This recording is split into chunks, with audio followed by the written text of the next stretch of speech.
27.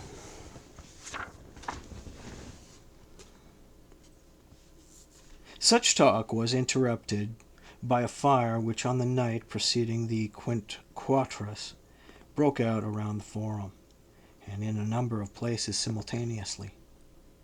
The 7 shops, which later became 5, and the bankers' establishments that are now called the New Banks, all went up in flames at the same time. After that, private houses caught fire. There were no basilicas in that period, as did the Quarries District, the Fish Market, and the Royal Atrium. The Temple of Vesta was barely saved, thanks mainly to the assistance of 13 slaves who were afterwards bought with state funds and manumitted. The blaze continued for a night and day, and no one doubted that it was a case of arson because it had broken out in several spots at the same time and in different areas too.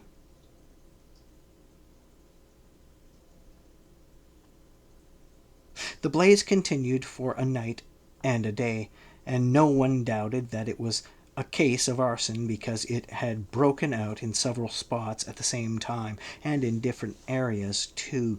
The consul, therefore, on the authority of the Senate, publicly announced at an assembly that there would be a reward for anyone identifying to the authorities those responsible for the fire, monetary in the case of freeman and freedom in the case of a slave. A slave belonging to the Calavi family of Capua, his name was Manus, was induced by the reward to denounce his masters as well as 5 young noblemen of Capua, whose fathers had been beheaded by Quintus Fulvius. He claimed they were responsible for the fire, and added that they were going to set others at various places if they were not arrested. Arrested they were, they and their slaves. At first, some effort was made to discredit the informer and his information. He had been punished with a whipping the day before, they said, and had run away from his masters, and being angry and irresponsible, he had fabricated this charge out of what was simply an accident. But when the charge was brought against them, in the presence of their accuser, and when the process of interrogating their henchmen began in the Forum, they all confessed. The masters and their slave accomplices alike were executed. The informant was granted his freedom and 20,000 asses. On his way past Capua, the consul Levinus was surrounded by a crowd of citizens of the town. They tearfully begged for permission to go to the Senate in Rome, to plead with the senators if they could finally be moved to pity, not to allow the Capuan people to be utterly destroyed and the Capuan name wiped out by Quintus Flaccus. Flaccus claimed to have no private quarrel with the people of Capua. His antipathy towards them was governmental policy, he said. His anger was directed against an enemy of the state and would remain unchanged for as long as he was sure that the Capuans maintained their present attitude towards the Roman people. For, he said, there was no race, no people on the face of the earth who hated the Roman name more than they. He had good reason for keeping them confined within their walls, and he, finding a way of getting out of there, roamed the countryside like wild animals, mutilated and butchering whatever came in their way. Some had gone over to Hannibal, others had gone off to set fire to Rome. The consul would find traces of Capuan misconduct in the half-burned Forum, he said. Vesta's temple had been a target, along with her ever-burning fires, and hidden away in the inner sanctum, Destiny's pledge of Roman imperial power. He was very strongly of the opinion, he said, that it was unsafe to give the Capuans leave to enter the walls of Rome. Lavinus made the Capuans swear an oath to Flaccus that they would return to Capua for days after receiving their answer from the Senate, and then bade them accompany him to Rome. Surrounded by this crowd, and with Sicilians streaming out to meet him and joining him on the road to Rome, Laevinus gave the impression of a man who was grieving for the overthrow of two renowned cities, and who was bringing the defeated peoples into Rome to accuse the city's most distinguished men. But the business that the two consuls first brought before the Senate focused on the state policy and the provinces.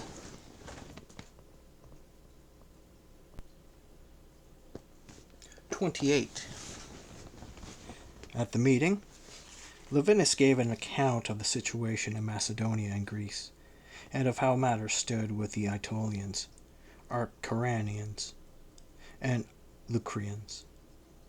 And he also reported on his own land and naval operations in the sector.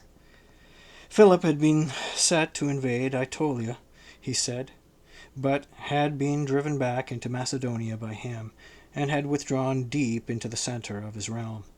Accordingly, the legion there would be withdrawn. The fleet sufficed for keeping the king out of Italy. After the consul's report on himself and the sphere of responsibility that he had held, the question of future responsibilities was raised by both consuls. The senators decreed that one should have Italy and the war with Hannibal as his sphere, and other should assume command of the fleet formerly under Titus Otac.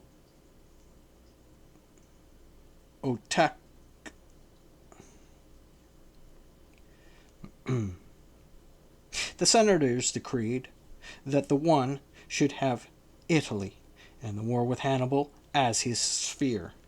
The other should assume command of the fleet formerly under Titus Otacilius, and jointly with the praetor Lucius Cincius take over the administration of Sicily. The consuls were then assigned by the Senate the two armies in Etruria and Gaul, comprising 4 legions.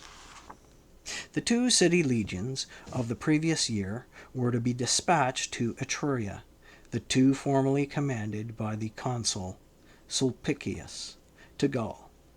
Command of Gaul and its legions was to go to the man chosen by the consul, whose area of authority would be Italy. Gaius Calpurnius was sent to Etruria after his praetorship, with a year's extension of his imperium.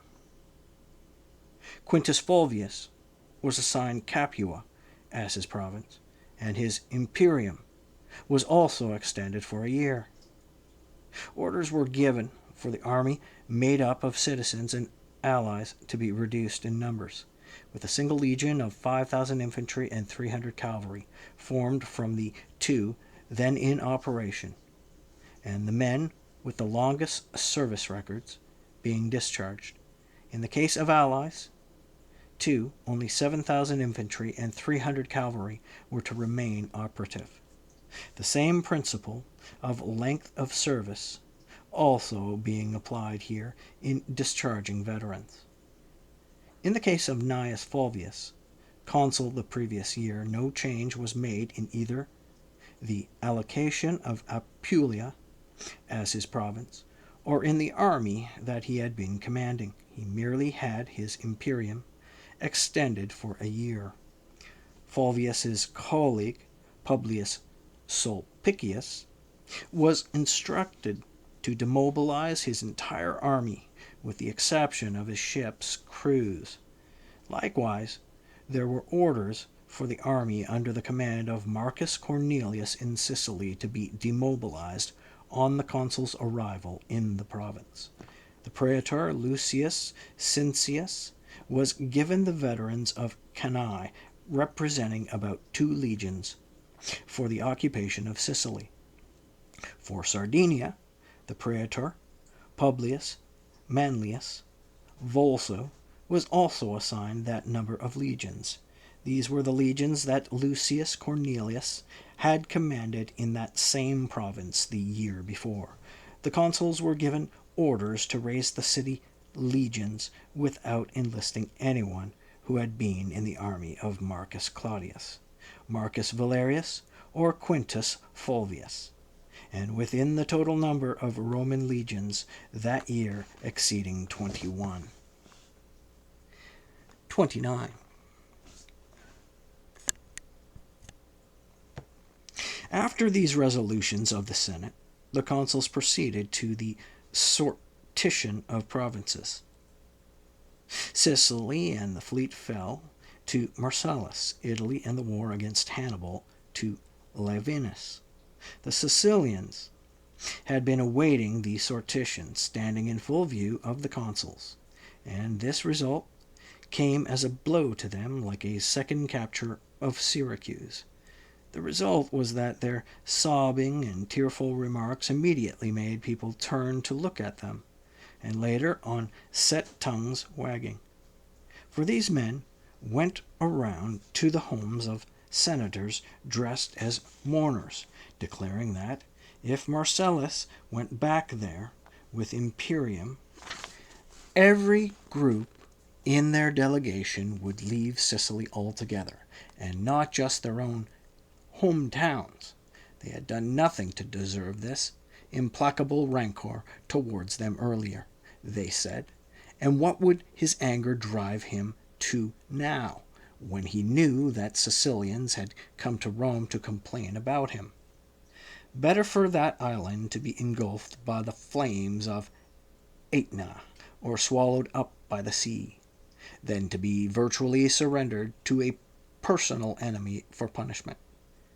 These grievances of the Sicilians first did the rounds of the homes of the nobility, and become a common topic of conversation that was generated partly by sympathy for the Sicilians, and partly by jealousy for Marcellus. They also came to the Senate. The consuls were then asked to discuss with the Senate the possibility of exchanging provinces. Marcellus, at that point, stated that, had the Sicilians already been granted a senatorial audience, his thoughts on the matter might possibly have been different. As it was, however, he was concerned about anyone being able to say that these men were inhibited by fear from freely complaining about an individual under whose authority they would shortly be, and so he was ready to exchange his province if it made no difference to his colleague. But he was petitioning the Senate not to make a formal judgment on the matter in advance, he said, for while it would have been unfair for his colleague to be given the right to choose his province without sortition, how much greater an injustice, no, insult rather, it was for his own allotment in the sortition to be passed over to his colleague. And so the Senate adjourned after making its wishes known, but without a formal decree. A private arrangement was then made between the consuls to exchange their provinces as destiny swept Marcellus on to confront Hannibal. Marcellus would be the first man to have won from him the glory of a battle which, after all the failures, was not a defeat, and the last of the Roman generals to enhance the Carthaginians' reputation by falling in battle. And that just when the Romans were achieving military success. 30. The provinces were exchanged, and the Sicilians were brought into the Senate. They produced a lot of talk about the unfailing loyalty of King Hiero towards the Roman people, trying to turn that to the credit of their state. They claimed to have hated the tyrants, Hieronymus, and then Hippocrates, and Epicides, who followed him, for various reasons, but most importantly because they had left the Romans to join Hannibal. That was why Hieronymus had been killed by the leaders of Syracuse's youth after what was virtually a public resolution, they said. That was why a group of 70 of the most prominent young noblemen had formed a conspiracy to assassinate Epicides and Hippocrates, only to be let down by Marcellus's tardiness. Marcellus had not brought his army to Syracuse at the appointed time, and the young men, betrayed by an informer, were all put to death by the tyrants. And they continued, it was Marcellus who, by his ruthless sacking of Leontini, was responsible for the tyranny of Hippocrates and Epicides. But after that, the leading citizens of Syracuse had never stopped going over to him with commitments to deliver the city to him any time he chose. At first, however, Marcellus preferred to take it by force, but then it turned out that after trying everything he could achieve this end neither by land nor sea. At the juncture he preferred to have Sosis the coppersmith and the Spaniard Mauricus as his agents for the surrender of Syracuse, rather than leading Syracusan citizens whose numerous offers to do this for him only met with rejection. Marcellus's aim evidently was to have greater justification for massacring and pillaging the Roman people's oldest allies. Just suppose it had not been Hieronymus who had gone over to Hannibal, but the whole Syracusan people and their senate. Suppose, too, that the Syracusans had, as a matter of public policy, closed the gates on Marcellus, and not their tyrants. Hippocrates and Epicides, who had kept the Syracusans in subjection. And suppose the Syracusans had fought the Roman people with the resolve of the Carthaginians. Even then, what damage beyond what he actually did could Marcellus have inflicted on them to show his animosity towards them? Short of actually destroying Syracuse,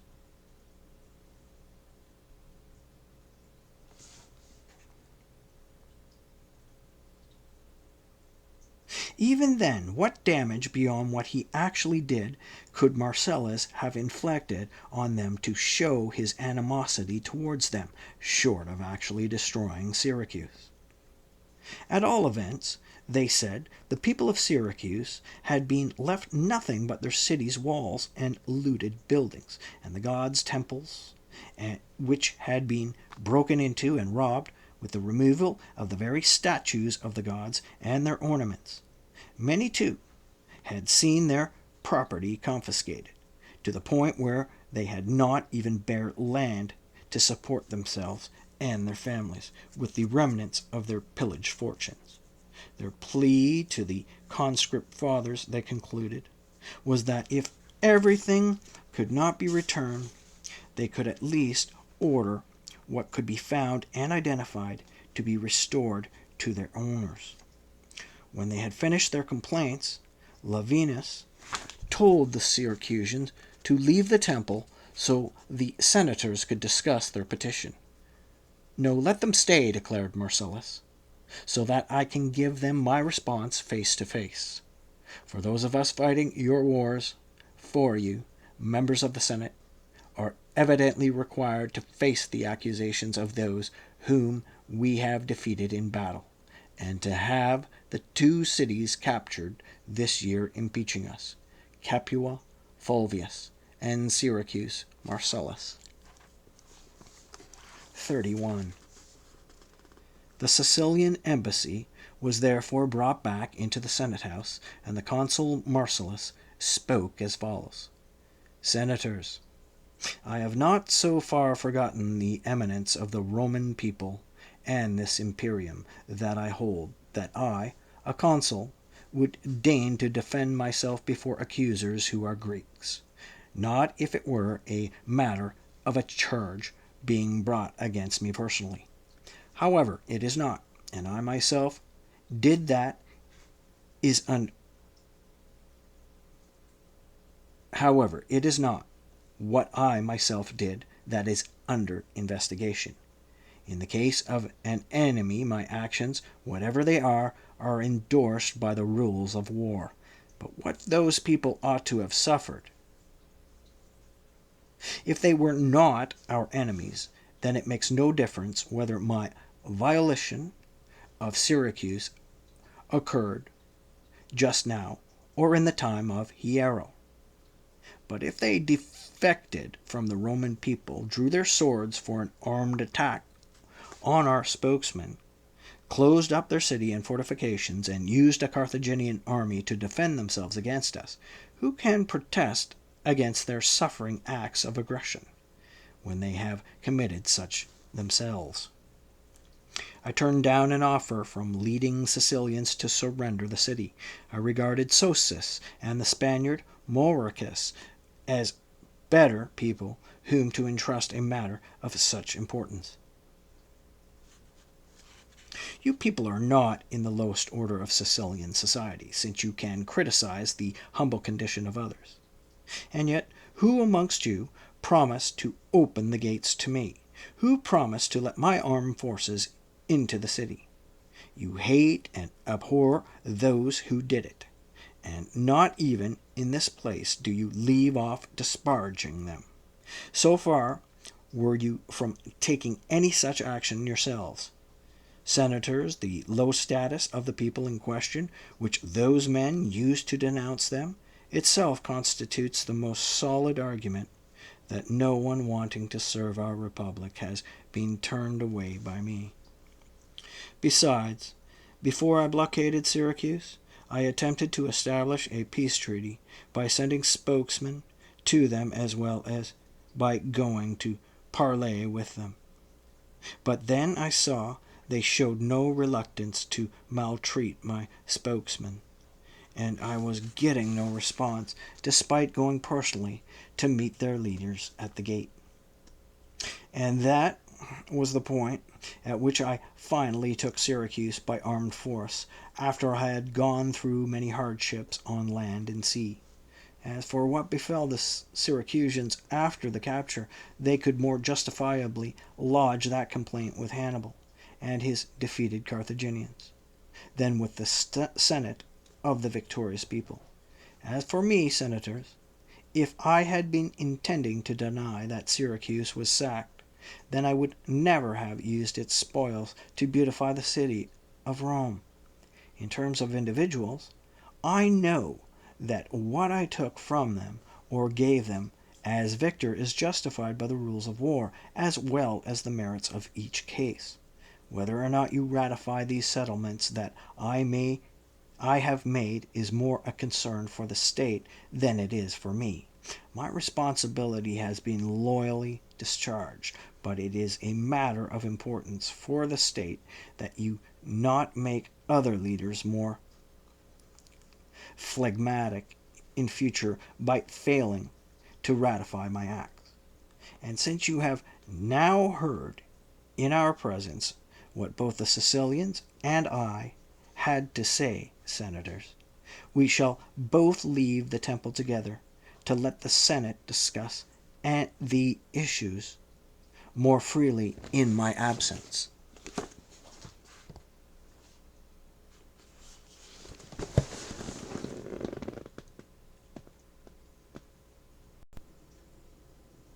(32) The other consul then put the matter of the Sicilian demands before the senators.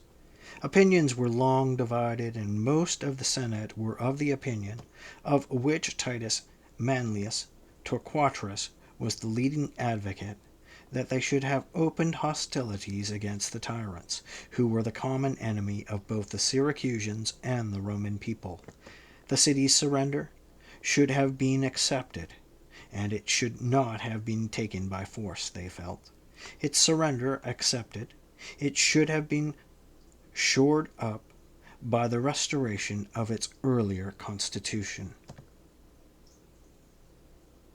and independence, not crushed militarily when it was exhausted from a wretched despotism. A beautiful and famous city had perished, they said, set up as the victor's prize in the struggles between the tyrants and the Roman commander. It was a city that once had been the breadbasket and treasury of the Roman people, and, Thanks to her generous gifts, the Roman Republic had on numerous occasions been aided and beautified, the last occasion being during this very war with Carthage. If King Hiero, the most loyal supporter of the power of Rome, should rise from the dead, how could anyone not feel ashamed when either Syracuse or Rome were shown to him? After looking upon the half-ruined and pillaged city that was his home, he would walk into Rome to set eyes on the spoils taken from that home in the approach to the city, practically at the city gate.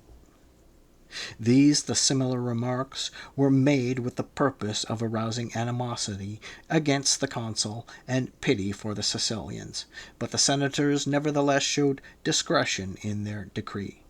The measures taken by Marcellus during his conduct of the war and after his victory were to be ratified, but in future the state of Syracuse was to be the concern of the Senate. The senators would, in fact, bid the consul Laevinus to promote the well-being of the state as far as could be done without loss to the republic. 2 senators were sent to the consul on the Capitol to instruct him to return to the Senate House, and when the Sicilians had been admitted, the senatorial decree was read out. Some congenial remarks were addressed to the envoys, who were then told to leave. These now flung themselves at Marcellus's feet. They begged him to pardon them for what they had said in bemoaning and trying to find relief for their catastrophic circumstances, and they begged him to take them and their city under his protection and patronage. With the decree of the Senate now reassuring him, the consul sent them on their way with a few kind words. 33. The Capuan representatives then received their audience with the Senate, but their presentation was more emotional, and their case harder to make. They could not deny they deserved punishment, and there were no tyrants for them to blame, but they believed they had paid a sufficient penalty, with so many of their senators poisoned to death and so many beheaded. Few of the nobility had survived, they said, and few whom a guilty conscience had not driven to drastic measures for themselves, or the victor's angers had not condemned to death.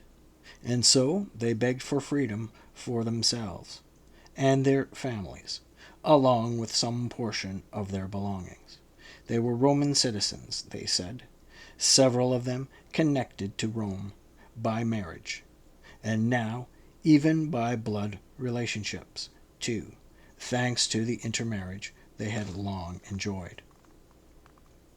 The Capuans were then removed from the temple.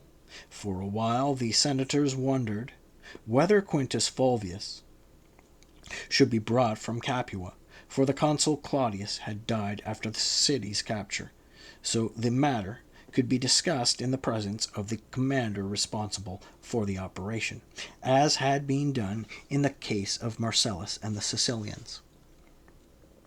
Then they saw Flaccus' legates, Marcus Attilius and Gaius Fulvius, Flaccus's brother, present in the Senate, as well as Quintus Minucius and Lucius Veturius Philo, who were likewise legates of Claudius. These were men who had been present throughout the campaign, and the senators were reluctant to have Fulvius recalled from Capua, or the case of the Capuans left in abeyance. Then Marcus Attilius Regulus, the man who enjoyed the greatest prestige of all those who had been at Capua, was asked his opinion. "I formally declare," Regulus replied, "that I was on the consul's advisory board when the question arose, after the capture of Capua, or whether there was anyone amongst the Capuans who deserved our republic's gratitude. It was found that there were 2 women in this category, Vestia Oppia, a lady from Atella, living in Capua, and Facula, Cluvia, who had once earned her living by prostitution. Vestia had offered sacrifice every day for the security and victory of the Roman people. Facula had secretly provided starving prisoners with food, but the rest of the people of Capua had the same feelings towards us as did the Carthaginians, and what disinterest and what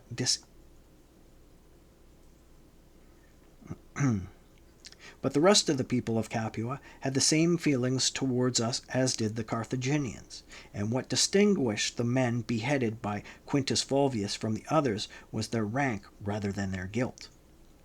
I do not see how senatorial action can be taken without authorization from the people in the case of the Capuans holding Roman citizenship, and I also note that the following was the action taken in the case of the defection of the people of Satricum in the time of our ancestors. The plebeian tribune Marcus Antistius at that time presented the plebs with a proposal on the issue, and the plebs voted to leave to the Senate the right to judge the Satrican case. In my opinion, then, we must discuss with the plebeian tribunes the possibility of one or more of them bringing a proposal to the plebs that authorizes us to decide the case of the people of Capua. The plebeian tribune, Lucius Attilius, on senatorial authority, then brought before the plebs a bill worded as follows: with regard to all the people of Capua, Attila, Calatia, and Sabatum, who by surrender to the proconsul Quintus Fulvius have put themselves under the authority and power of the Roman people, and with regard to the persons they surrendered along with themselves, and to the property they surrendered along with themselves, land and city, objects divine and secular implements, and whatever else they surrendered, I ask you, citizens, what you wish done in this regard. The plebs decreed as follows: our wish and command is that the decision reached under oath by the majority of the Senate be put into effect. 34. Following this resolution of the plebs, the matter was put before the Senate, which first of all restored to Oppia and Cluvia their property and their freedom, and instructed them to come to Rome if they wished to claim further recompense from the Senate. Decrees were passed for individual Capuan households, but it is not worth the while to list them all. Some faced expropriation of their property, and being sold into slavery along with their wives and children, exception being made for daughters who had married outside the community before they became subject to the jurisdiction of the Roman people. Others were to be imprisoned, with discussion of their eventual fate left until later. In the case of others, the senators used classifications based on their property assessments to determine whether or not they should be dispossessed. They also voted that farm animals that had been captured, apart from horses, should be returned to their owners, and that the same was to apply to slaves, apart from adults of the male sex, and to all property not attached to the ground. They ordained that all citizens of Capua, Atella, Calatia, and Sabatum were to have free status, apart from those who had themselves served with the enemy, or whose fathers had done so. But none was to be a Roman citizen or have Latin status, and none of those who had been present in Capua during the period when the gates were shut was to remain in the city or on the farmland of Capua beyond a certain date. These people were to be given a place to live beyond the Tiber, but not on its banks. As for those who, during the hostilities, had not been in Capua or in any Campanian city that had defected from the Roman people, the senators voted to have them removed to a point north of the river Liris, in the direction of Rome. In the case of those who had gone over to the Romans before Hannibal's arrival in Capua, they voted to have them transferred to an area north of the river Volturnus, with the proviso that none should possess land or a building within 15 miles of the sea. Those moved across the Tiber were themselves and their descendants forbidden to acquire or possess land anywhere other than in the territory of Veii, Sutrium, or Nepete, and their holdings there were restricted to a maximum of 50 iugera per person. The Senate also ordered the property belonging to all senators and office holders in Capua, Atella, or Calatia to be put up for sale in Capua, and the free persons who they had decided should be sold into slavery were to be sent to Rome and put on sale in the city. Artwork and bronze statues allegedly taken from the enemy, the senators referred to the College of Pontiffs for a decision on which were sacred and which unconsecrated.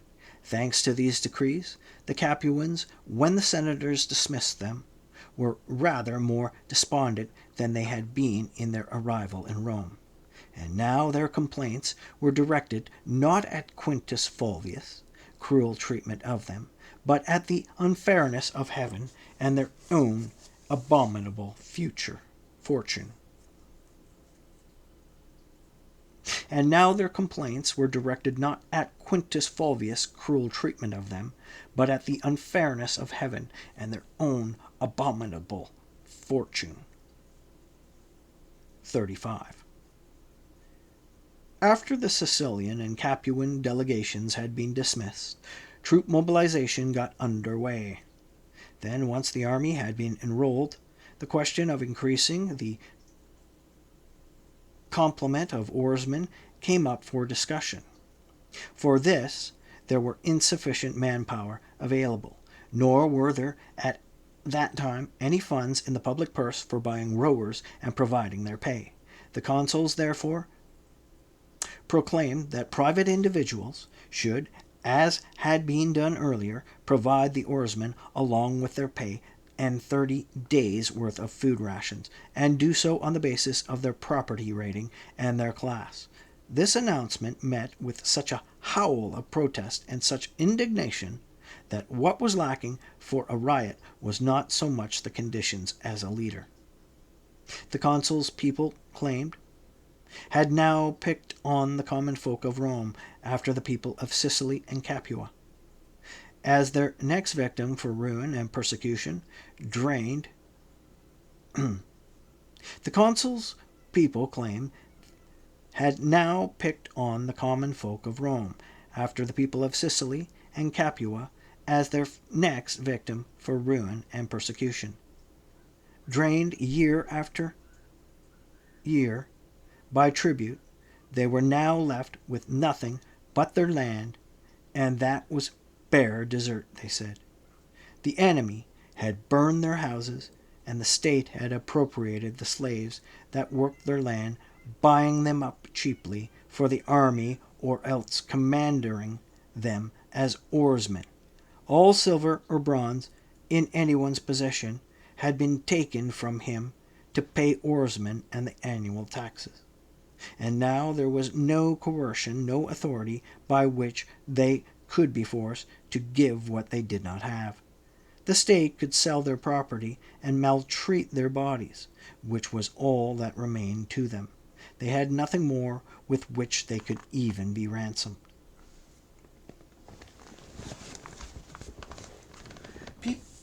People made these angry comments not in secret, but quite openly in the forum, and before the eyes of the consuls they milled about them in a huge crowd, and the consuls, employing censure and solace in turn, simply could not calm them down. They then declared that they were giving the people a 3-day period to think the matter over, and that time the consuls themselves employed to examine the problem and find a solution. The day after that interval, they convened the Senate to consider the matter of bringing the oarsmen up to strength. After a long discussion, in which they admitted that the people's refusal was reasonable, they changed the tenor of their remarks, going as far as to say that, reasonable or unreasonable, the burden had to be placed on private citizens. For with no money in the treasury, how were they going to provide naval crews? And without crews, how could Sicily be secured, or Philip kept away from Italy, or the coast of Italy safeguarded? 36. It was a difficult moment, and practical thinking was bogged down, and a sort of paralysis had seized men's minds. Then the consul Laevinus spoke. The magistrates rank above the Senate, he said, and the Senate above the people, and a man's eminence morally obliges him to take the lead in assuming all tasks that involve hardship and difficulty. If you want to impose something on an inferior, he continued, accept that as an obligation for yourself and your family first, and you will the more easily have everyone listening to you. And the expense is not burdensome for people when they see every one of their leading men accepting more than his fair share of it. So, do we want the Roman people to have fleets and to man them? And do we want private individuals to provide oarsmen without balking at the expense? Then let us first impose that burden on ourselves. We senators should tomorrow bring to the treasury all our gold and silver and all our bronze coin. The following can be accepted: a ring for each man, his wife, and each child, a bulla for a son, and in the case of those with a wife and daughters, an ounce of gold for each. As for silver, former occupants of curule offices may retain their horses, decorative emblems, and 2 pounds of the metal per person, so as to have the salt cellar and plate for the religious functions. The other senators should retain just 1 pound per person, and bronze coins. Let us leave 5,000 asses to each family head. All other gold and silver and all bronze coin we should immediately deposit with the treasury officials before issuing any senatorial decree. Voluntarily making a contribution and competing to give assistance to the state may also inspire the equestrian order, and then the plebeians as well, to emulate us. We the consuls have long discussed the matter, and this is the only road we have found to follow. Start out on it, and may the gods lend you a helping hand. If the state is healthy, she easily safeguards the individual's property, but you would waste your time trying to save what is yours if you abandon the public cause. These words met with such an enthusiastic response that the consuls were actually thanked by the senators.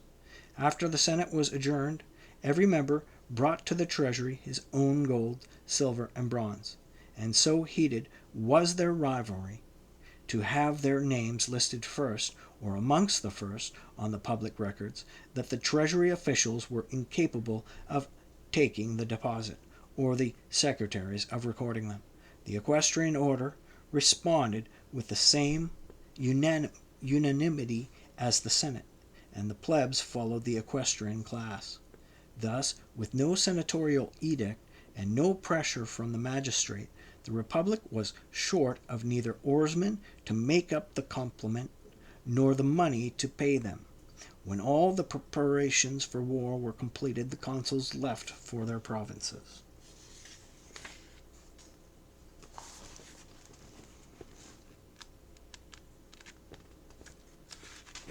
(37)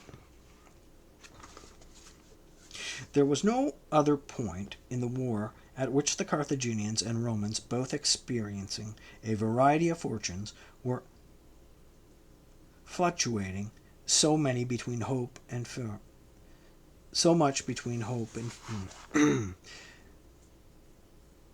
There was no other point in the war at which the Carthaginians and Romans, both experiencing a variety of fortunes, were fluctuating so much between hope and fear. In the provinces, failure in Spain and success in Sicily had brought the Romans a mixture of dejection and elation. In Italy, too, Tarentum being taken from them was a sore loss, but unexpectedly holding on to the citadel had brought them joy. Likewise, there had been sudden panic and fear when Hannibal blockaded and attacked the city of Rome. But this turned to jubilation with the capture of Capua a few days later. Events overseas, too, saw a kind of balance in their oscillating fortunes. Philip had declared himself an enemy at what was hardly a favorable time, but the Aetolians and King Attalus of Asia were also enlisted as new allies, as though destiny were promising the Romans empire in the east. It was the same with the Carthaginians.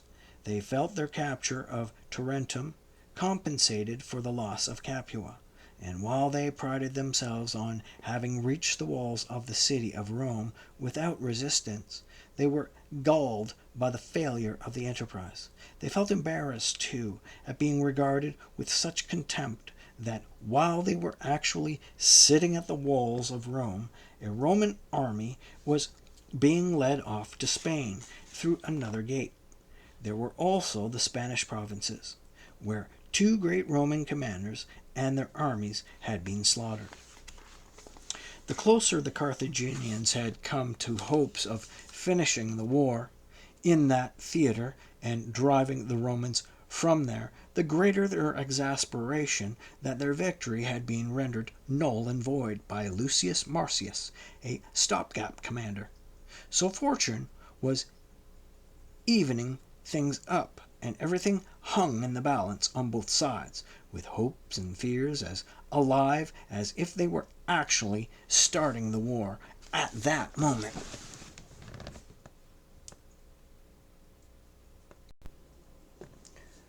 "38. What vexed Hannibal above all was Capua, which, blockaded by the Romans with greater resolve than he had shown in defending it, had lost him the support of many of the peoples of Italy. And all of these he could not hold in check with garrisons, unless he were prepared to split his army into many small sections, which was very much to his disadvantage at the time. He could not withdraw such garrisons as were in place, either, and leave the loyalty of his allies open to speculation or subject to intimidation. Temperamentally prone to greed and cruelty, Hannibal now leaned towards pillaging what he could not protect, so that his enemy would be left only devastated territory. That was a terrible plan initially, and had terrible results for him, for he alienated the sympathies of everybody, and not just of those subjected to the unwarranted destruction, since the example reached further than the actual danger, and the Roman consul lost no opportunity to probe the feelings of the cities wherever any hope was to be seen. The two most prominent men in Salapia were Decius and Blatius. Decius sided with Hannibal. Blatius, as far as he safely could, espoused the case of Rome, and he had, in clandestine messages, led Marcellus to hope that the town could be betrayed to him. In fact, however, that could not be achieved without the complicity of Decius. Blatius waited a long time before approaching Decius, and he did so then only because he lacked a better plan, not because he had hopes of success. Decius, who opposed the idea, and also felt personal enmity towards his rival, Decius, who opposed the idea, and also felt personal enmity towards his rival for power, revealed the matter to Hannibal. Hannibal had the two men summoned. He was, however, engaged in some business before his tribunal, and intended hearing the case of Blatius momentarily.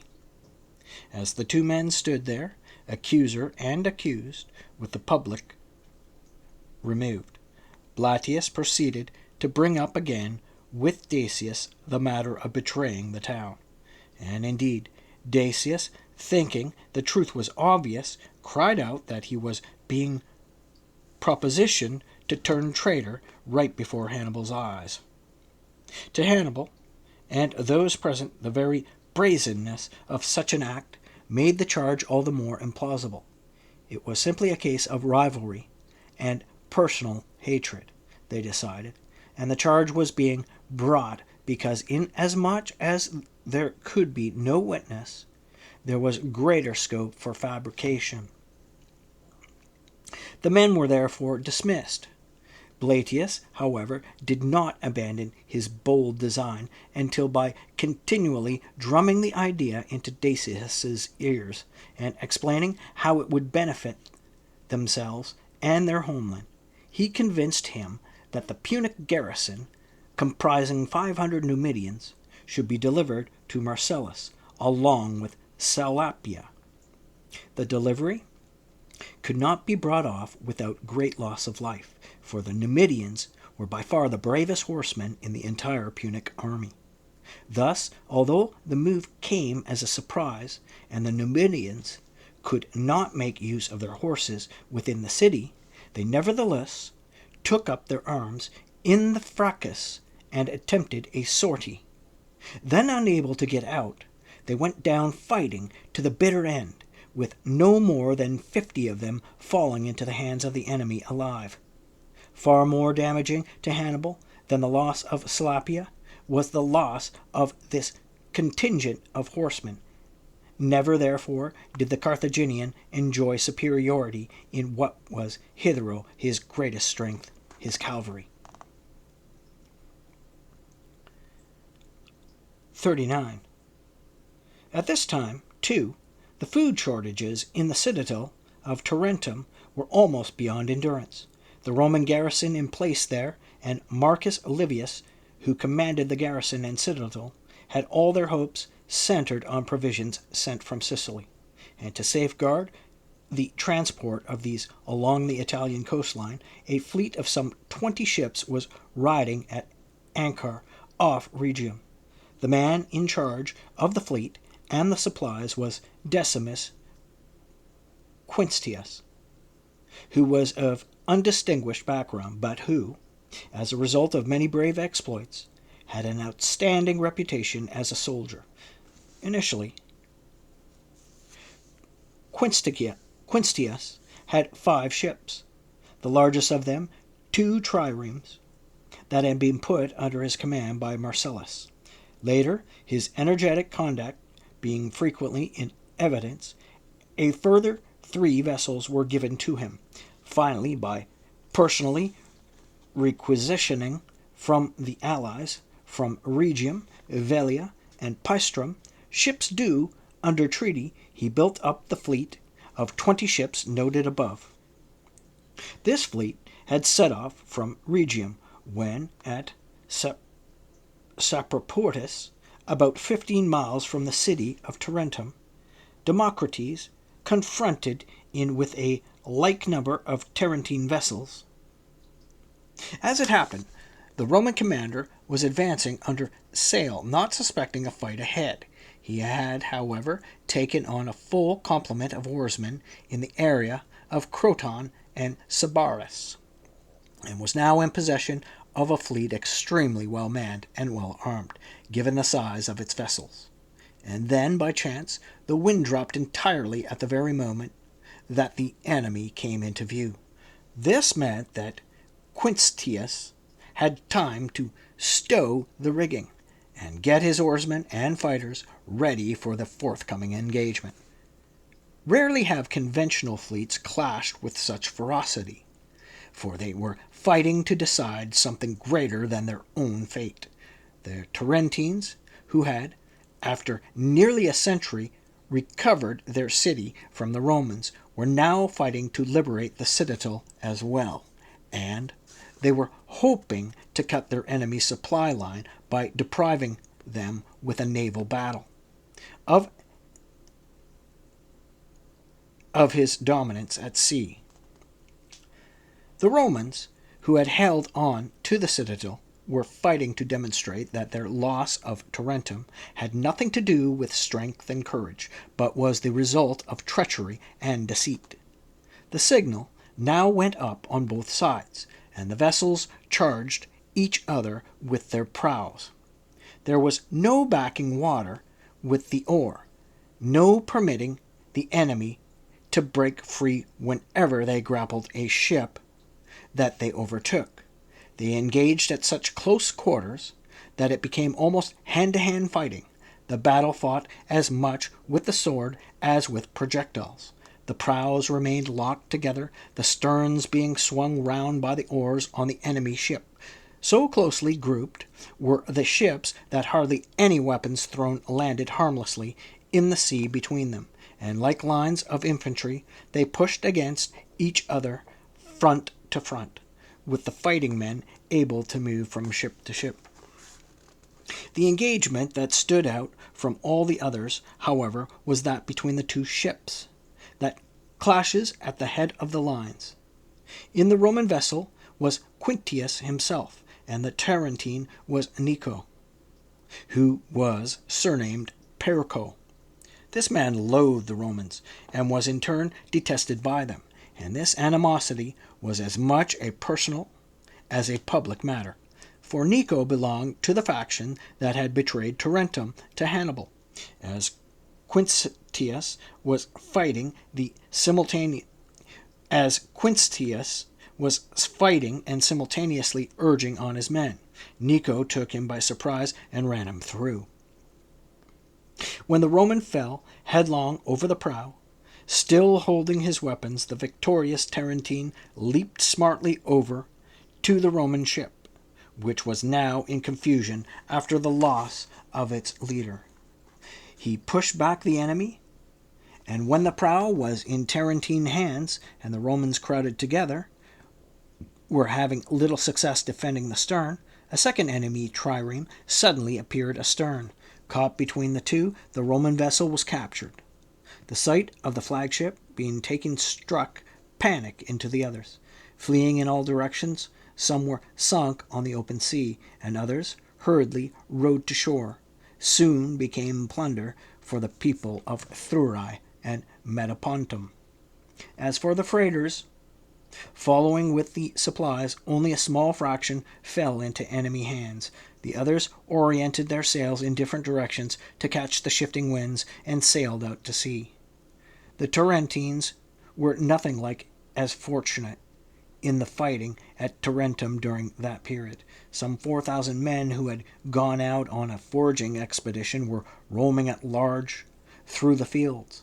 Livius, who was in command of the citadel and the Roman garrison, was ever on the lookout for opportunities to strike the enemy, and he sent out against them from the citadel an energetic officer, Gaius Perseus, with an armed force of 2,500. Perseus attacked the foragers as they drifted widely dispersed about the fields, and for a long time he cut them down everywhere. The few survivors of that large enemy force he drove into the city in panic-stricken flight through the half-open gates, and in that same attack the city actually came close to being taken. Thus successes were balanced at Tarentum, the Romans victorious on the land and the Tarentines at sea, but both were robbed of the hope that they glimpsed of taking possession of the grain. 40. It was at about this same time, with most of the year already gone, that the consul Lavinus, whose coming had been eagerly awaited by allies, old and new, arrived in Sicily. His very first priority, he thought, was to settle the chaotic situation that still reigned in Syracuse in the early days of the peace. After that, he led his legions to Agrigentum, which represented the last phase of the war and was occupied by a strong Carthaginian force. And fortune attended his enterprise. The commander of the Carthaginians was Hanno, but they had all their hopes centered on Mutinees and his Numidians. Mutinees was on the move throughout Sicily, carrying off plunder from Roman allies. He could not be kept out of Agrigentum by force or any other means, nor could he be stopped from making forays from the town whenever he chose. The man's celebrity had for some time been putting even the commander in the shade, and eventually he aroused in Hanno such resentment that he took little pleasure even in mutiny successes, because of who was responsible for them. Finally, Hanno transferred the man's command to his own son, believing that he would be taking away Mutiny's authority among the Numidians along with his power. Things, however, turned out very differently. Thanks to his own unpopularity, Hanno only increased the support Mutinees had long enjoyed. Furthermore, Mutinees refused to take the undeserved slight lying down, and he immediately sent undercover agents to Lavinus to negotiate the handover of Agrigentum. Through his agents, Mutinees won Lavinus' confidence, and a plan of action was put in place.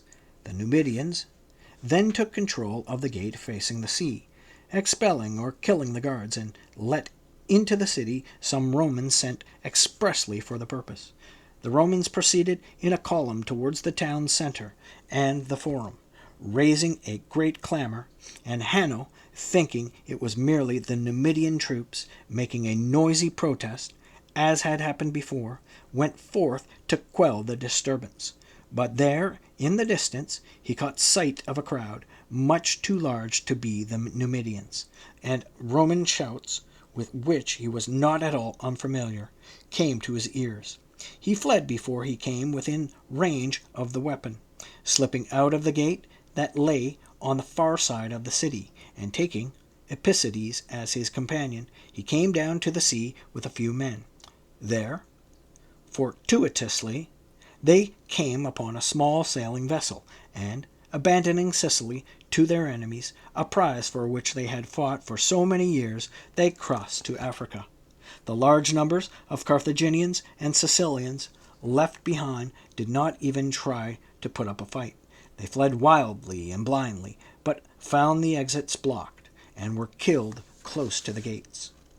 After taking possession of the town, Lavinus flogged and beheaded those in charge at Agrigentum, and the others he sold off along with the booty, sending all the money that he raised to Rome.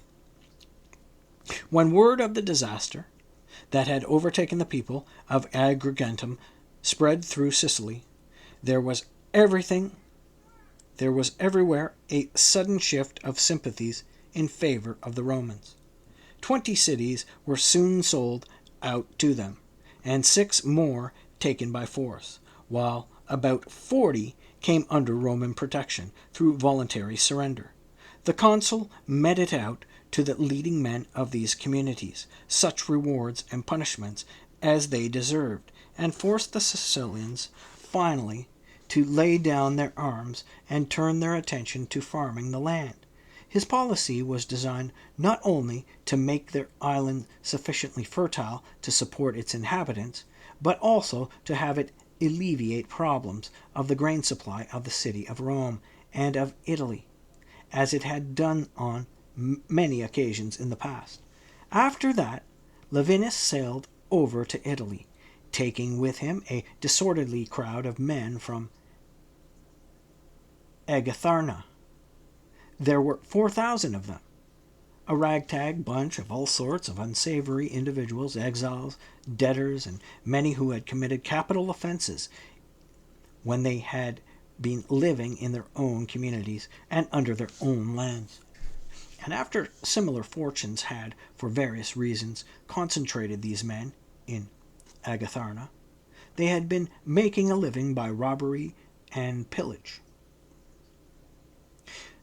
Lavinus did not feel it was particularly safe to leave them behind on an island just beginning to achieve unity under the new peace, as they would provide the fuel for revolution. Moreover, they would be of use to the people of Rhegium, who were then searching for a gang of men with experience in robbery for their raids on the territory of Bruttium. And that year saw the end of Sicily's involvement in the war. 41. In Spain, Publius Scipio launched his ships at the start of the spring. He then issued an edict summoning the allied auxiliaries to Tarraco, and ordered the fleet and transport ships to head out from there for the mouth of the river Ebro. He also gave orders for the legions to muster in the same location on leaving their winter quarters, and then he personally set off from Tarraco with 5,000 allied troops to join this army. On the arrival, he felt he should make an address, particularly to the veteran soldiers who had survived the catastrophic setbacks. He called an assembly and gave the following speech: "No new commander before me has been able to give his soldiers justified and well-merited thanks before actually making use of their services. My case is different.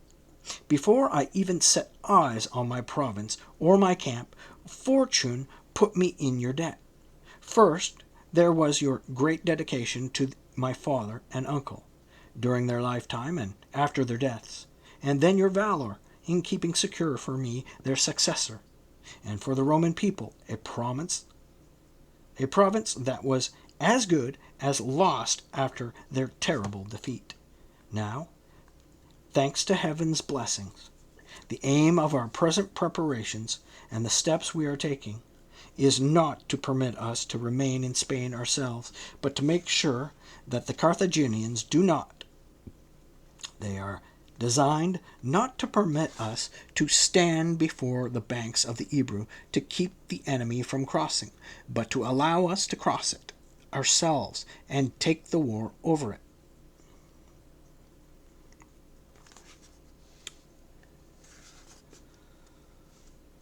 What I fear is that this plan might strike some of you as being too grand and too adventurous, when you reflect on your recent defeats and when you consider my age.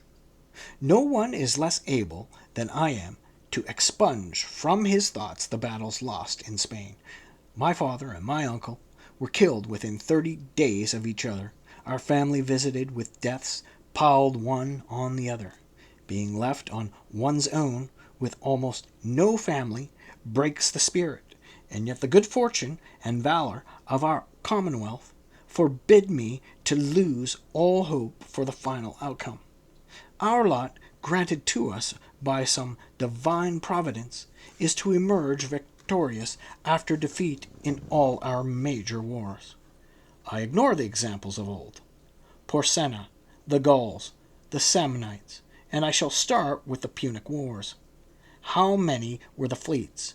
How many the generals? How many the armies that were lost in the first war?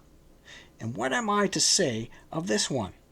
In all the defeats I was either present myself, or, if I was not there, I more than anyone felt their repercussions. The Tribia, Trasimene, Cannae. What are these but a history of Roman armies and Roman consuls cut to shreds? And the defection of most of Italy, of Sicily, of Sardinia, add to that sheer terror and panic at seeing a Punic camp set up between the Anio and the walls of Rome, at the sight of a victorious Hannibal almost at our gates. In this general collapse, only the courage of the people of Rome stood unimpaired and unshakable, and it was this that resurrected and restored all that had fallen to the ground. After the disaster at Cannae, Hasdrubal was making his way towards the Alps and Italy, and had he joined up with his brother, the name of the Roman people would no longer be in existence. Men, it was you, led by my father and under his auspices, who were the very first to stand in his way. Your success here made up the failure there. Now, thanks to heaven's blessings, all goes well and successfully in Italy and Sicily, with the situation looking better and brighter every day. In Sicily, Syracuse and Agrigentum have been taken. The enemy has been driven from the entire island, and the province has once more been brought under the sway of the Roman people. In Italy, Arpi has been removed and Capua taken.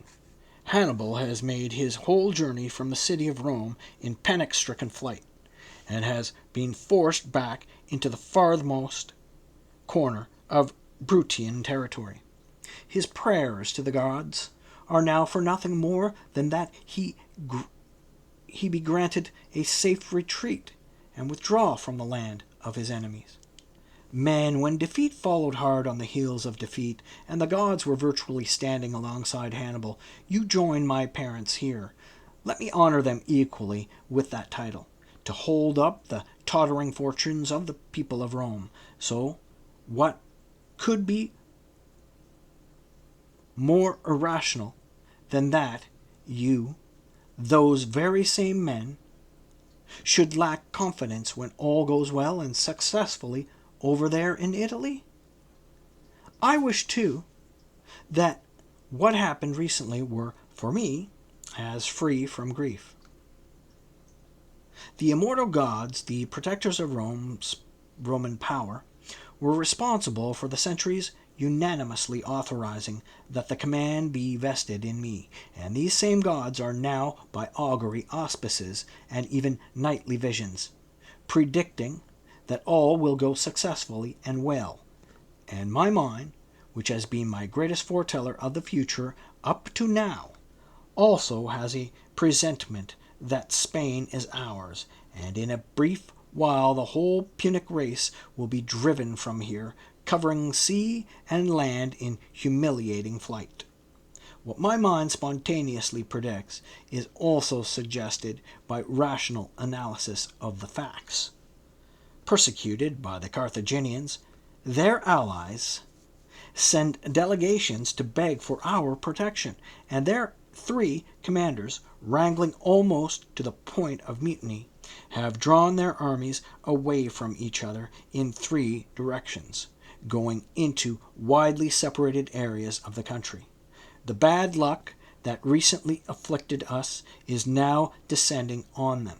They, too, are being abandoned by their allies, as we were earlier by the Celtiberians, and they have also split their armies, which was what brought my father and uncle to grief. Their internal conflicts will not permit them to coalesce, and individually they will not be able to resist us. Men, simply give your support to the Scipio name, and to the offshoot of your former commanders, one growing again from the stump that was pruned. Come, veterans, take your new army and your new leader across the Ebro. Take them over into lands through which you have often passed with many heroic deeds. You now see in me a face and expression resembling those of my father and uncle, and you recognize in me their physical features. Soon I shall see to it that I exemplify and reflect also their character, loyalty, and valor, making every one of you say that Scipio, his general, has come back to life, or has been born again.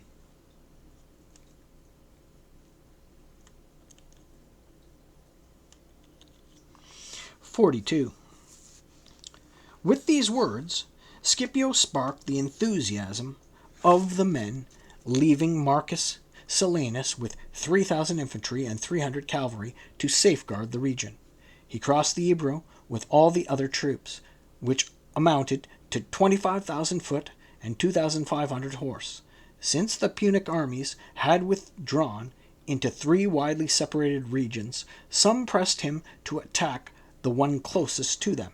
Scipio, however, thinking that there was danger that such a move might bring about the unification of the three armies, and that his single force would be no match for all of them, decided instead, as an interim measure, to launch an attack on New Carthage. This was a city that was in any case wealthy from its own resources, but it was also full of all manner of military equipment belonging to the enemy. It was there that he kept his arsenal, his treasury, and his hostages from all over Spain. In addition, the town was conveniently situated for a crossing to Africa, and it had the further advantage of overlooking a harbor large enough for a fleet of any size, and was possibly the only such port on the Mediterranean coastline of Spain. No one knew the army's destination, with the sole exception of Gaius Lellius. Lellius had been sent around the coast with the fleet, but had orders to regulate the speed of his vessels so that the fleet would be entering the harbor at the very moment that Scipio appeared with his army on land. The land and sea journeys from the Ebro to New Carthage were completed in 6 days. A camp was then established on the side of the city that faced north, and an earthwork created to secure its rear, the front being protected by the natural features of the place. In fact, the lie of New Carthage is as follows. There is a bay about halfway down the coast of Spain, facing mainly southwest and receding inland about 2.5 miles. It is slightly more than 1,200 paces wide. At the entrance to this bay, a small island forms a barrier on the seaward side that shelters the harbor from all winds except the southwesterly. From the deepest recesses of the bay, a peninsula runs out, and it is on this strip of elevated land that the city is built. Its eastern and southern section surrounded by the sea. To the west, access is blocked by a lagoon that also runs in a slightly northerly direction, its depth varying according to the rise and fall of the tide. A causeway, some 250 paces in width, connects the city to the mainland. The Roman commander did not throw up a protective barrier on this, although it would have taken very little effort to construct one. Either this was a brash display of confidence for the benefit of the enemy, or he wished to have an unencumbered line of retreat from his frequent forays to the city walls.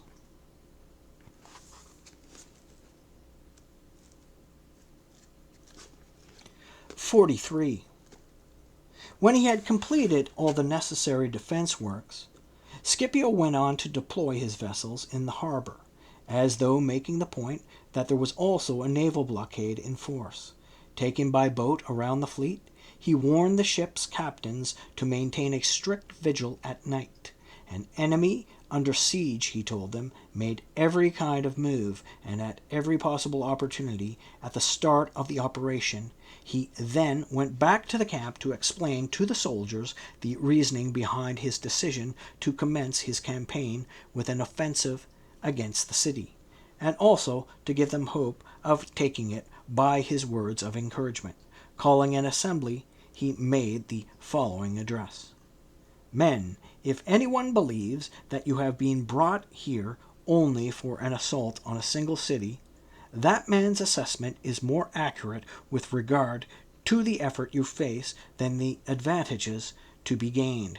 You will, it is true, be attacking the walls of just one city. By in taking that one city, you will be taking all of Spain. In it are the hostages of all the most important princes and peoples, and as soon as these men are in your hands, they will put under your control everything now under the Carthaginians. In it lies all the money belonging to the enemy. Without it, they cannot carry on a war. They maintain mercenary armies, and you will find that money very useful for winning the support of the barbarians.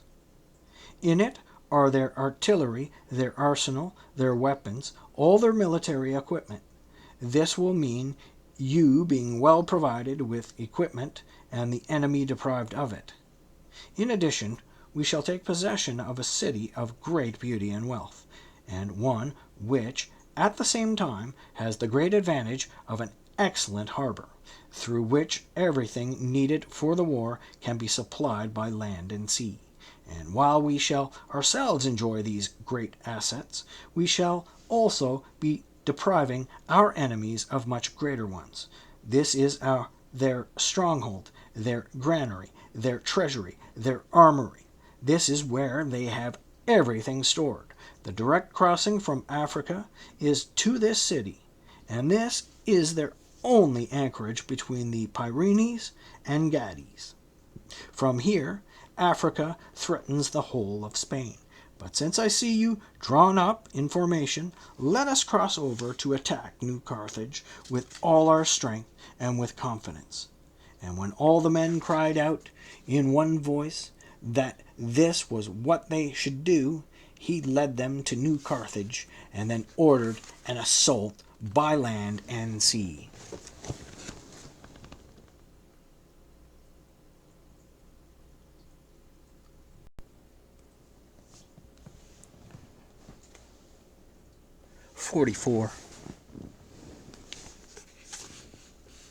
Mago, the Carthaginian commander, had now armed the town's inhabitants, and when he saw the preparations being made for the land and sea assault, he proceeded with his own troop deployment. He ranged 2,000 of the town's inhabitants as a buffer on the side facing the Roman camp. He next placed a contingent of 500 of his men in the citadel, and set 500 more on a hill in the eastern sector of the city. The large numbers remaining he ordered to be ready for any contingency, and to rush to whatever quarter shouting or an emergency might call them.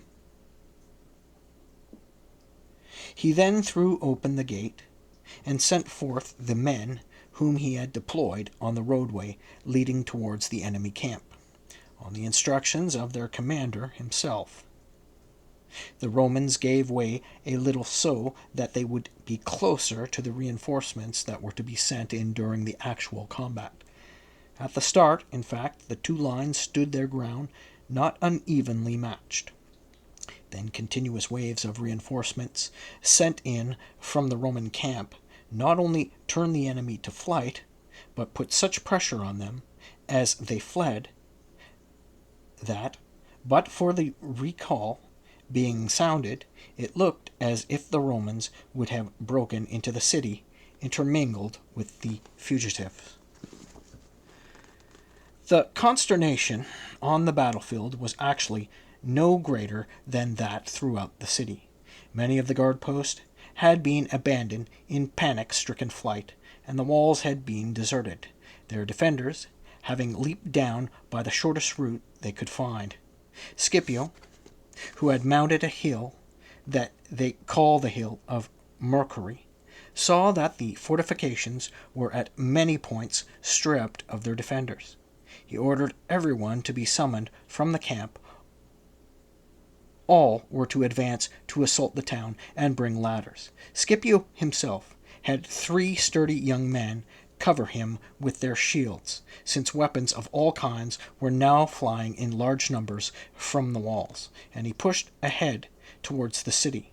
He shouted encouragement and gave orders appropriate to the situation. But what best served to fire the spirit of the men was that he was there to witness and observe the courage or the faint-heartedness of every individual.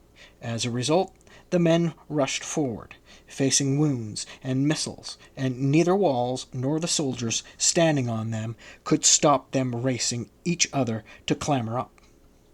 And at the same time, the section of the city bordered by the sea also came under attack, though there rather than real pressure being applied.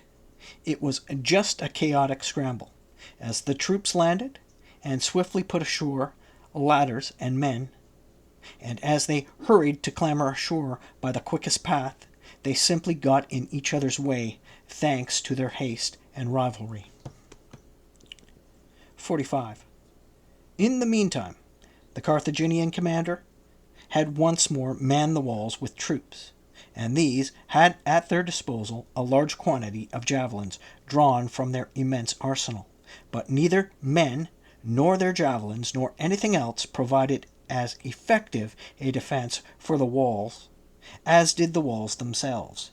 Few were the ladders that were long enough to reach such a height, and the longer the ladders, the weaker they were. The result was that as the man at the top could not get over the wall, and others were nevertheless climbing up behind, the ladders would break simply from the weight placed on them. In some cases, the ladders held firm, but the men still fell to the ground, when the height produced dizzy spells.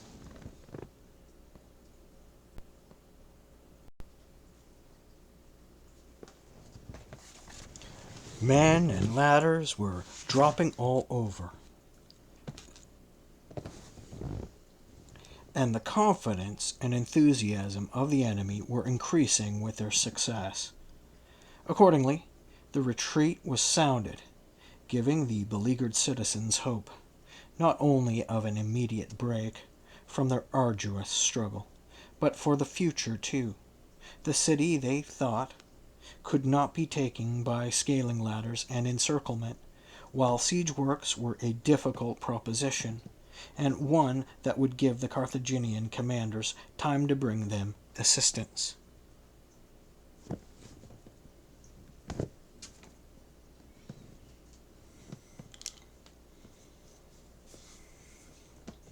The commotion of the first attempt had barely died down when Scipio ordered men who were fresh and uninjured to take the ladders from those who were by then exhausted and wounded, and to intensify the assault on the city. They now also knew that crossing the lagoon to the city wall on foot was easy, something he had learned from fishermen of Turaco, who had explored the length of the lagoon both on light boats and when the boats ran aground, by wading through the shallows. So when he was brought word that there was an ebb tide, Scipio personally led a band of 500 men, armed men, to the lagoon. It was about the middle of the day. The water level was dropping in any case, as the tide ebbed.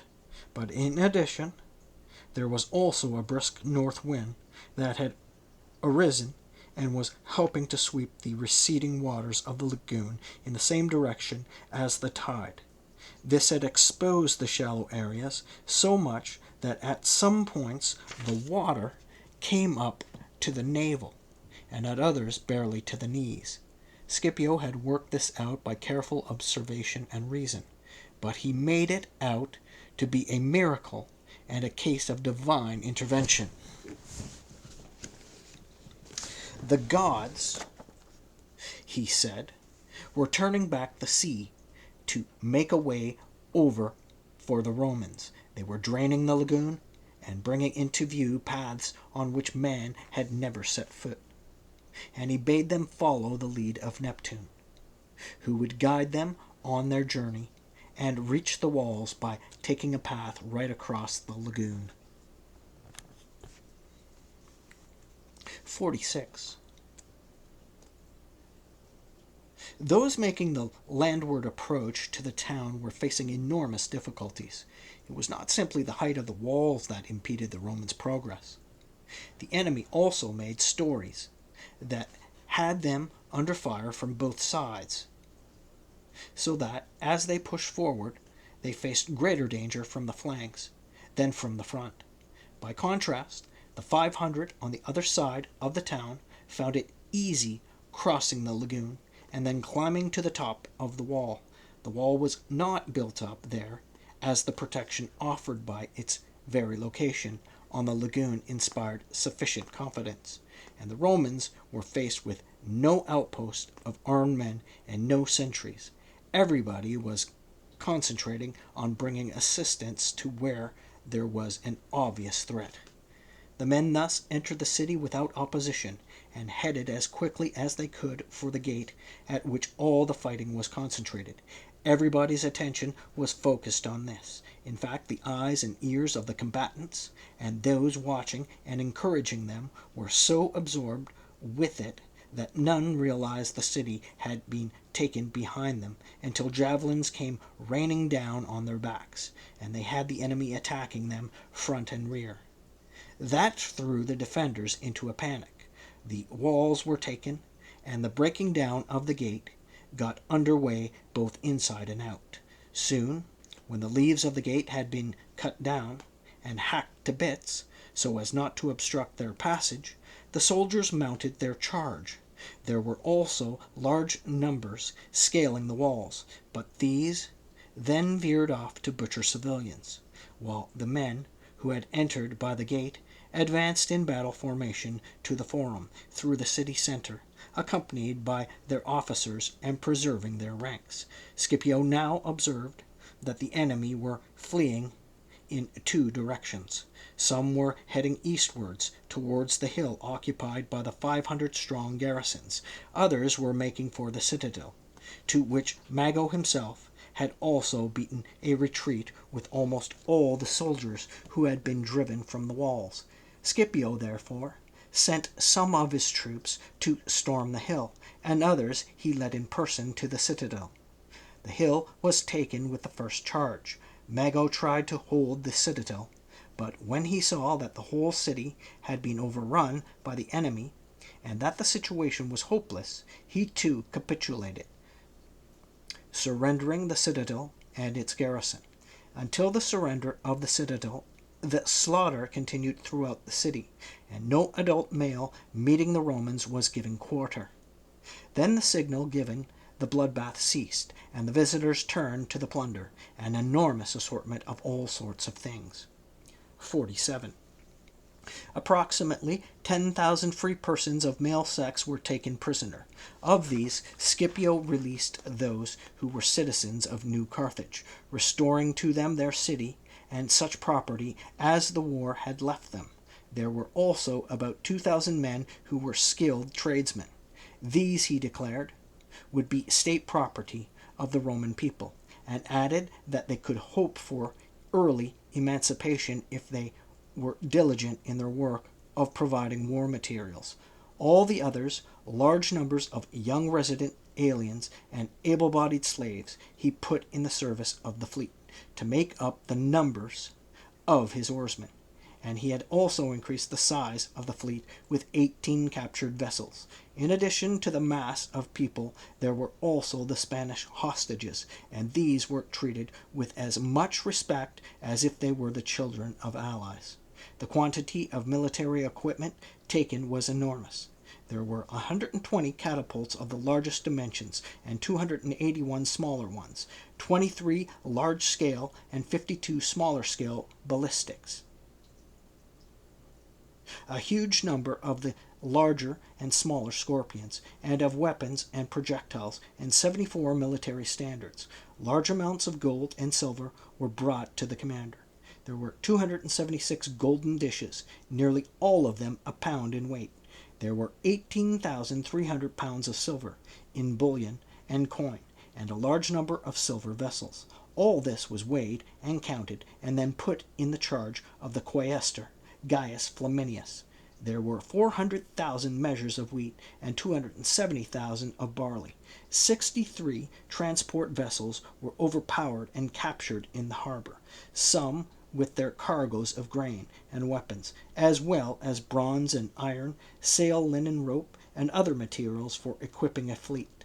The upshot was that amidst all these riches taken as the spoils of the war, New Carthage represented the least significant prize of all. 48. That day Scipio instructed Gaius Laelius to stand guard over the city with the marines. He himself led the legions back to the camp. The men were exhausted after all the military operations they had packed into a single day. They had fought in the line of battle, faced extremes of hardship and danger in taking the city, and after taking it, had done battle and on favorable terrain, as well with those who had taken refuge in the citadel. Scipio told them to take some rest and refreshment. The following day Scipio called a meeting of the soldiers and the marines. He first of all offered praise and thanks to the immortal gods who had not only in a single day made him master the richest of all the cities in Spain, but had also earlier ensured that nearly all the wealth of Africa and Spain was accumulated in that city. The result was that the enemy was now left almost nothing, he said, while he and his men had everything in abundance. He then went on to praise his men's courage. Nothing had deterred them from climbing over or bursting through all the obstacles that stood in their way. Not the enemy counterattack, not the height of the walls, not the unexplored shallows of the lagoon, not the fort perched on a hill, or the citadel with its formidable defenses. And while he owed his overall success to every single one of them, he added the exceptional honor attaching to the mural crown belonged to the man who had been first to reach the top of the wall, and whoever thought he deserved that prize should claim it.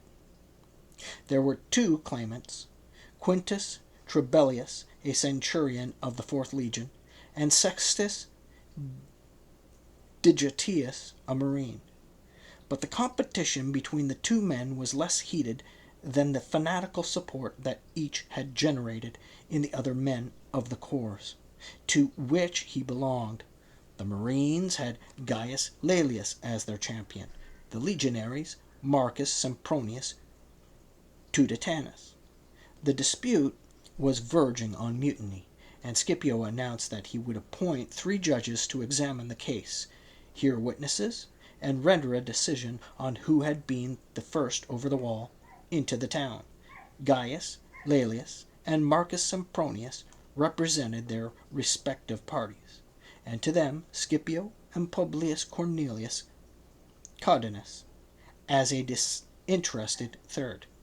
These 3 he ordered to sit as a board of judges and hear the case. The affair, however, was rousing even greater antagonisms, because both sides were now deprived of men of great influence, who had actually been restraining rather than championing their partisan favor. At that point, Gaius Laelius left the board and came to see Scipio at the tribunal. He told him that the matter was losing all semblance of moderation and propriety, and that the men were close to coming to blows. Even in the absence of a violent outcome, he said, it was a deplorable precedent that was being set by the affair.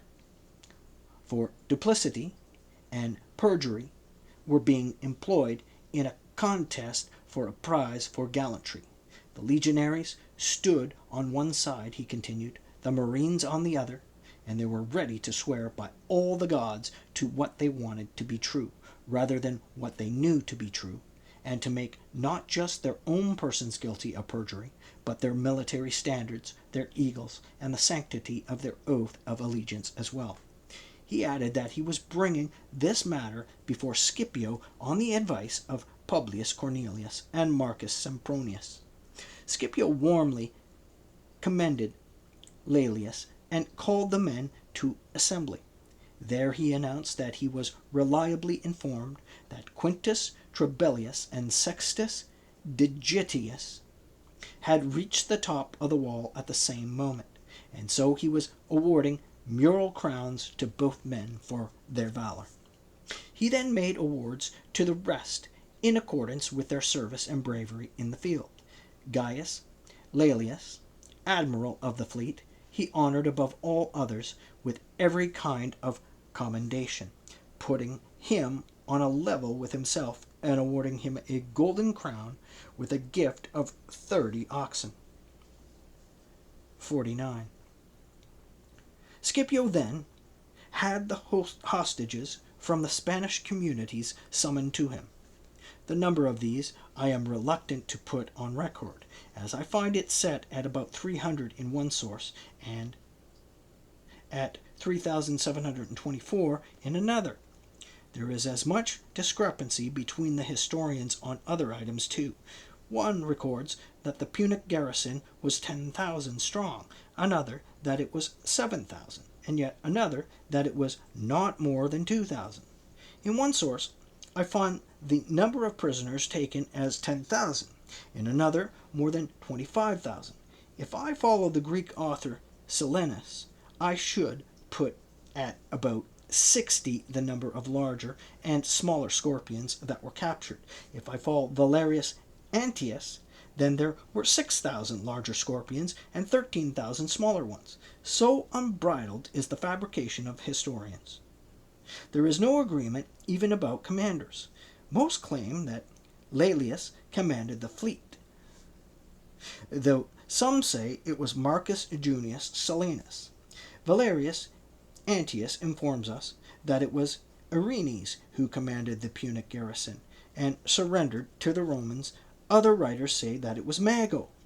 No agreement is found on the number of ships captured, and none on the weight of gold and silver taken, or the amount of money realized for it.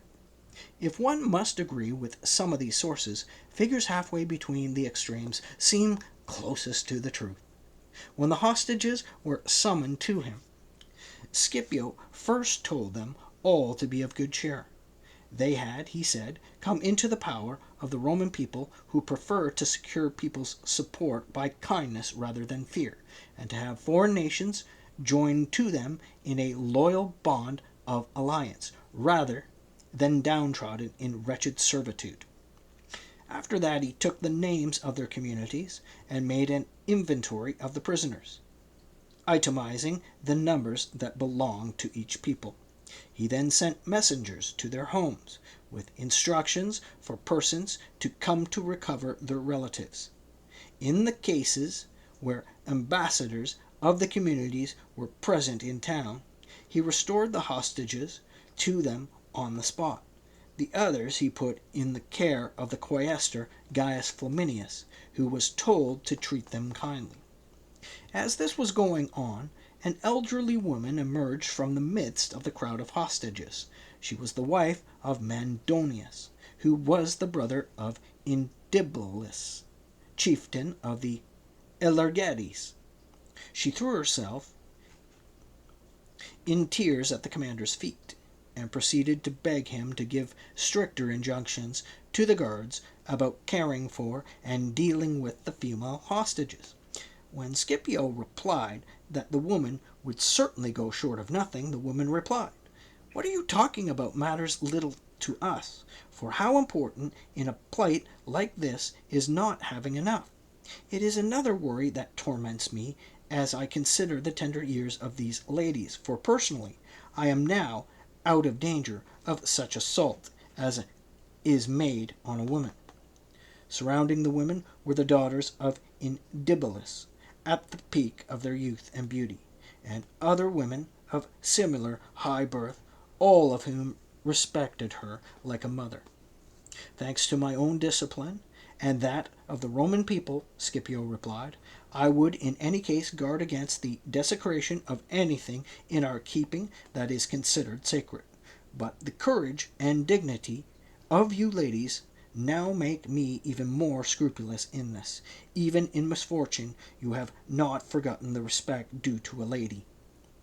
He then put the woman in the care of a man of proven integrity, and instructed him to look after them with as much consideration and respect as if they were the wives and mothers of guests.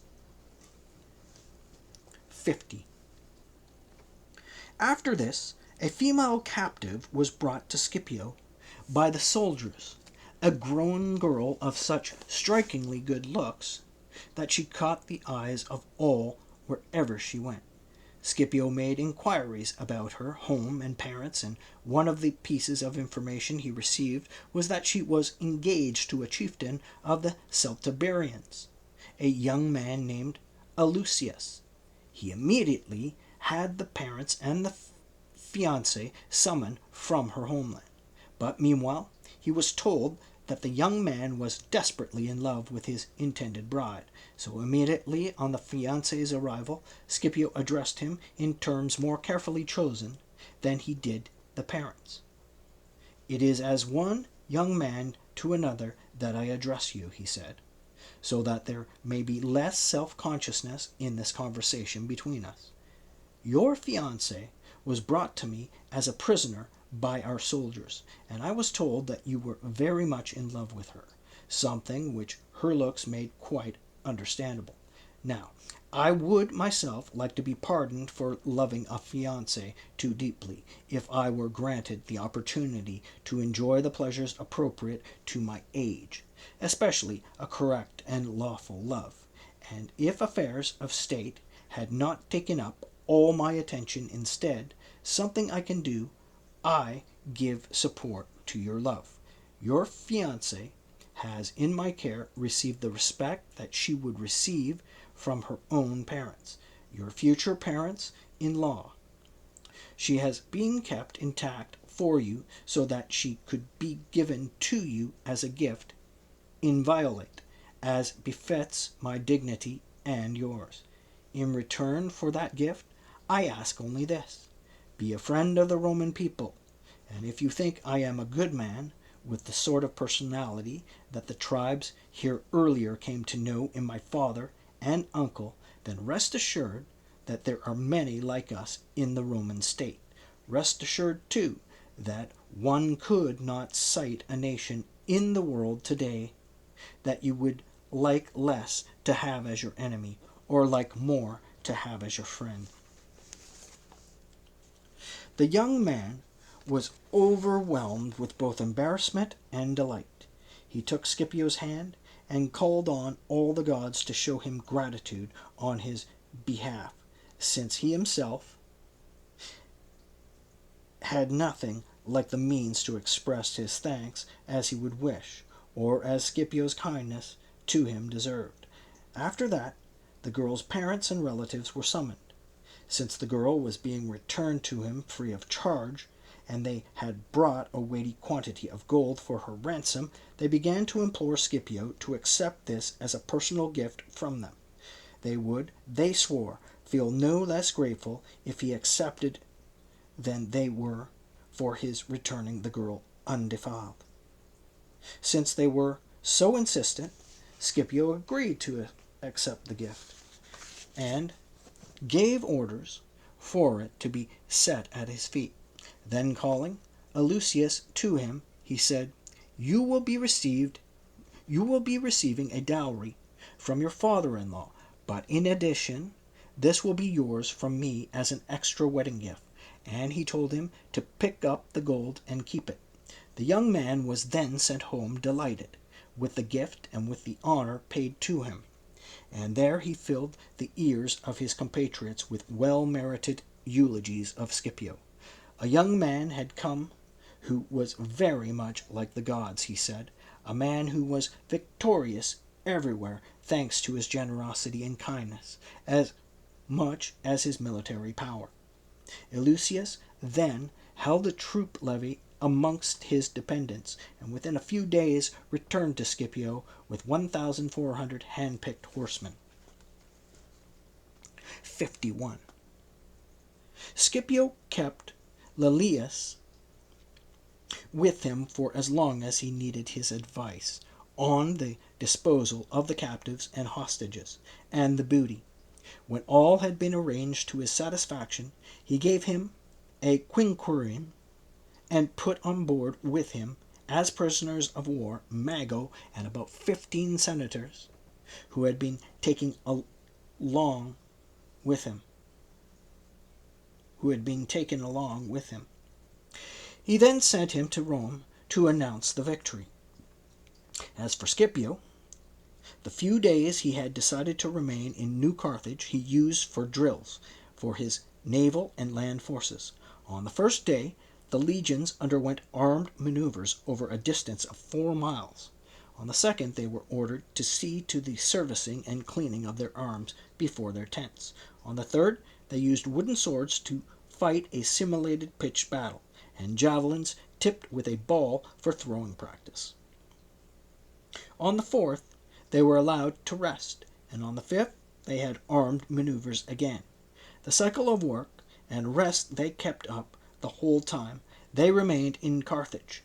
The rowers and marines would put out to sea in calm weather and test the maneuverability of their vessels in mock naval battles. These exercises, conducted on land and sea outside the city, honed the men for war both physically and mentally. Meanwhile, artisans of all kinds had been shut up in the public plant, and the city itself ran with the noise of military equipment being prepared. The commander would supervise all these activities with equal care. At one moment, he was with the fleet or in the dockyard. At another, he was on maneuvers with the legions. On another occasion, he was spending his time inspecting the works on which the hordes of tradesmen were every day engaged in keen competition, in the workshops, arsenal, and dockyards. After these initial undertakings, and after repairing sections of the wall that had been taking a battering, posting troops to provide for the city's defense, Scipio set out for Tarraco. While still en route, he was approached by numbers of delegations. Some of these he responded to on the march and sent on their way. In other cases, he deferred the business until his arrival at Tarraco, where he had given notice of a meeting for all the allies, old and new. And in fact, nearly all of the tribes north of the Ebro assembled for the meeting, as did many from the further province as well. At first, Carthaginian leaders deliberately suppressed the news of the capture of New Carthage, but then the facts became too well known for the matter to be covered up or ignored, and they tried to make light of it in their announcements. A single town in Spain that had been taken from them one day, they said, by the unexpected arrival of the Romans. A piece of trickery almost. A young show-off, they added, elated by such a paltry gain, had in his excessive euphoria made this out to be a great victory. But when he heard that 3 generals and 3 conquering armies of his enemy were coming, then he would quickly be reminded of the deaths in his family. Such were the bold comments of the Carthaginians made in public, but in their hearts they knew full well what a weakening of their strength in every respect the loss of New Carthage represented for them. End of Book 26.